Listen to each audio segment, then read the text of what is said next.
विद्यार्थी मित्रों, आज नई काव्य के साथ हम फिर कक्षा 6 में मिल रहे हैं। काव्य तो आप सबको पता होगा क्योंकि आप तो पहले से ही देख रखते हैं कि अब कौन से काव्य का वीडियो होगा या कौन सी इकाई का वीडियो होगा। तो इस बार हम कक्षा 6 में काव्य धरती को महकाए उसका अध्ययन करेंगे। इसमें प्रकृति के भिन्न भिन्न तत्वों की बात की गई है। प्रकृति के बहुत सारे तत्व हैं और उन तत्वों को से हमें कौन कौन सी सीख मिलती है, यह हमें इस काव्य में बताया गया है कि सूरज से हमें क्या सीख मिलती है, बाग में जो फूल खिलते हैं उससे क्या सीख मिलती है, दीपक है उससे भी हमें सीख मिलती है। और उसी तरह हम एक इंसान हैं, तो हम इंसान हैं तो इंसान से हमें कोई सीख मिलती है, लेकिन कौन सी सीख के कारण हम अच्छे ऐसे काम करें कि हम भी दुनिया में अपना नाम इन प्रकृति के तत्वों के द्वारा रोशन कर सके। तो आज हम इस काव्य का गायन भी करेंगे और इस काव्य को पूरी तरह से अच्छी तरह से समझेंगे भी। तो आप भी मेरे साथ इस काव्य को गाएंगे ना? तो चलो सब मिलकर हम इस काव्य को गाते हैं।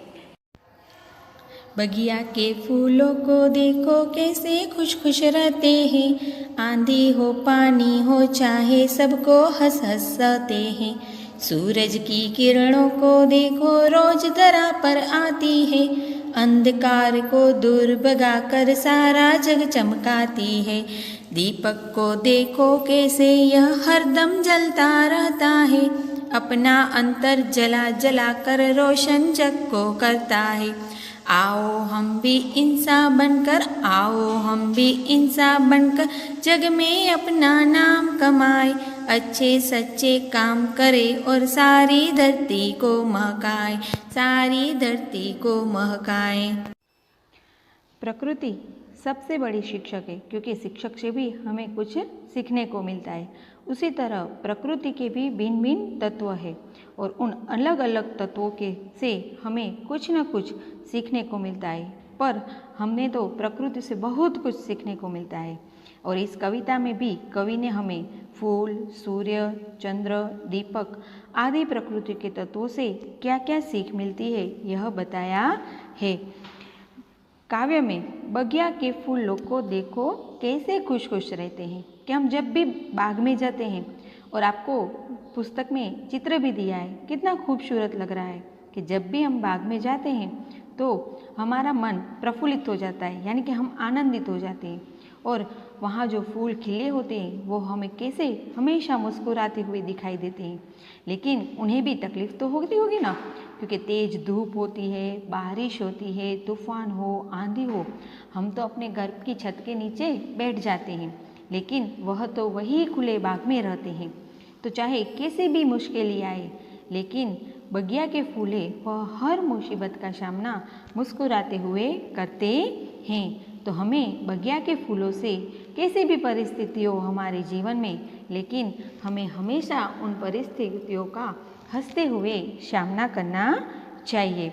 और सूरज की किरणें रोज धरा पर आती है और अंधकार को दूर करके, हमें पता है कि रात को पूरा जग अंधकार हो जाता है और उसमें जैसे ही सुबह सुबह सूरज की पहली किरण धरती पर आती है तो सारा जगह वह उसकी रोशनी से जगमगा उठता है और अंधकार को दूर भगाकर सूरज की किरणें सारे जग को चमका देती है। दीपक को देखो कैसे यह हरदम जलता रहता है कि दीपक में हम एक दिया यानी कि तेल डालकर एक बाती रखते हैं और जैसे ही वह बाती को हम जलाते हैं तो दीपक है वह पूरा अंधकार दूर कर कर हमें प्रकाश देता है, लेकिन वह अपना अंतर्मन तो क्या करता है, जलाता है, क्योंकि वह बाती जलती है तभी हमें प्रकाश मिलता है और वह हमें रोशनी देता है। तो इस तरह दीपक से हमें अपना अंतर्मन जलाकर, यानी कि तकलीफ में भी हमें सहनशीलता ग्रहण करनी चाहिए और हमें अपनी दीपक की तरह जग को रोशन करना सीखना चाहिए। उसी तरह आओ हम भी इंसान बनकर, कि हमें भी इंसानियत, इंसान यानी कि हम तो इंसान तो हैं ही, लेकिन हमें भी इंसानियत दिखाकर अपने और लोगों के दिल में अच्छे सच्चे काम करे, ऐसी प्रेरणा जगानी चाहिए।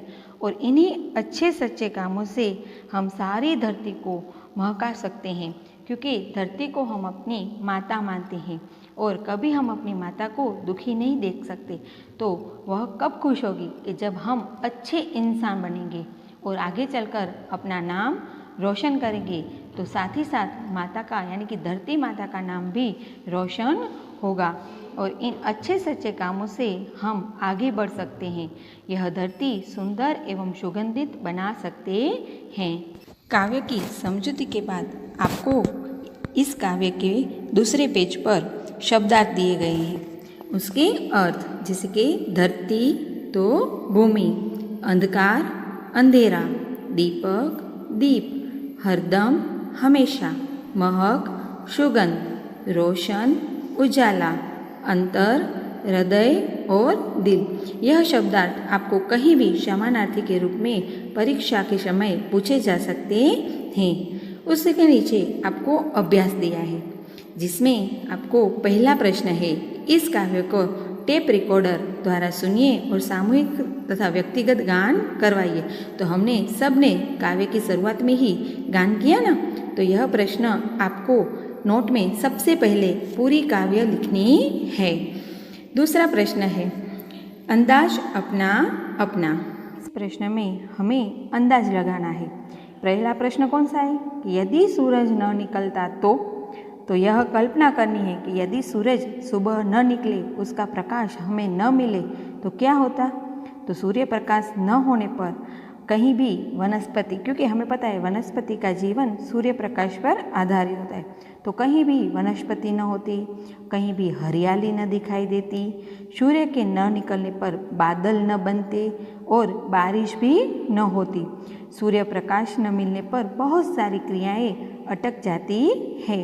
इसी तरह दूसरा प्रश्न है, यदि बगीचे में पेड़ चलते तो बड़ी आफत हो जाती, क्योंकि पेड़ खुद ही आपस में एक दूसरे के साथ टकरा जाती, उनकी शाखाएं और टहनियाँ टूटकर गिर जाती। कोई व्यक्ति बगिया में जा नहीं सकता था, क्योंकि पेड़ ही चलते तो व्यक्ति वहाँ कैसे चल सकते थे। तो सचमुच यदि पेड़ न हो यानी कि पेड़ चलते हो तो बहुत ही कठिन हो जाता और यह एक विलक्षण दृश्य होता, यानी कि अविश्वसनीय, कि जिसका हम विश्वास भी नहीं कर सकते। तो इसी तरह दूसरे जो दो प्रश्न है, यदि दीपक बोलता तो और यदि पेड़ पौधे न होते तो यह प्रश्न आप खुद अपनी नोटबुक में अपनी सोच के साथ लिखेंगे। प्रश्न 3 है, प्रश्नों के उत्तर दीजिए।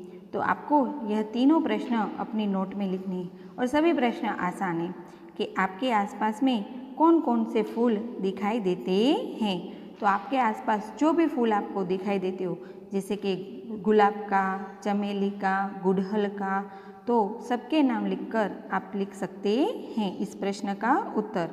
प्रकृति के तत्व कौन कौन से हैं। तो प्रकृति के तत्व में 5 ही है, अग्नि, जल, पृथ्वी, वायु और आकाश। प्रकृति से हमें क्या क्या मिलता है, यह तीसरा प्रश्न है। तो प्रकृति से हमें बहुत कुछ मिलता है। प्रकृति हमें हवा देती है, पानी भी देती है, प्रकाश भी देती है। तरह तरह के पेड़ पौधे और फल फूल हमें प्रकृति से ही मिलते हैं। खाने की पीने की चीज़ें भी हमें जो प्रकृति इन पेड़ पौधे उगाती है, हम उसे उछेर करते हैं, तो इन्हीं से हमारा जीवन चलता है। प्रश्न 4 है, सही जोड़ मिलाइए, यानी कि सामने आपको नाम दिए हैं और उसके सामने उसके काम दिए हैं और आपको काव्य के आधार पर ही यह सही जोड़े मिलाने हैं। जैसे कि फूल, तो फूल हमें क्या देते हैं, फूल से हमें कौन सी सीख मिलती है, तो खुशबू देने की, फूल से हमें खुशबू मिलती है। सूरज से गर्मी, दीपक से अंधेरा हरना, मानव अच्छे अच्छे काम करना। तो काव्य के आधार पर आप इन सही जोड़ों को मिलाएंगे। प्रश्न 5 है कि नीचे दिए गए शब्दों के समानार्थी शब्द कविता में से ढूंढकर वाक्य प्रयोग कीजिए। तो आपको ऐसा ही सुंदर सा कोष्टक बनाना है और उसमें लिखना है। जैसे कि पुष्प तो आपको दिया है, उसका समानार्थी शब्द काव्य में कौन सा है? फूल। और वाक्य कौन सा बनाया है? मुझे फूल पसंद है। उसी तरह रवि, तो रवि का समानार्थी शब्द दिया है सूरज। तो सूरज की किरणें धरा पर आती है। तीसरा है भूमि, तो भूमि के लिए काव्य में जो समानार्थी शब्द दिया है वह है धरती। तो वाक्य बन सकता है कि धरती पर फूल खिलते हैं। मानव, मानव का समानार्थी शब्द होगा इंसान। और वाक्य बनाते हैं, इंसान को अच्छे काम करने चाहिए। अंतिम दिया है दिया। दिया यानी दीपक। रात में दीपक प्रकाश देता है। तो आप अपनी नोटबुक में यह सुंदर सा कोष्टक बनाकर उसमें यह शब्द, समानार्थी शब्द और वाक्य लिखेंगे। और अब आपकी बारी है गृह कार्य की। गृह कार्य में आप काव्य लिखेंगे, कठिन शब्द कोई भी 10 लिखेंगे।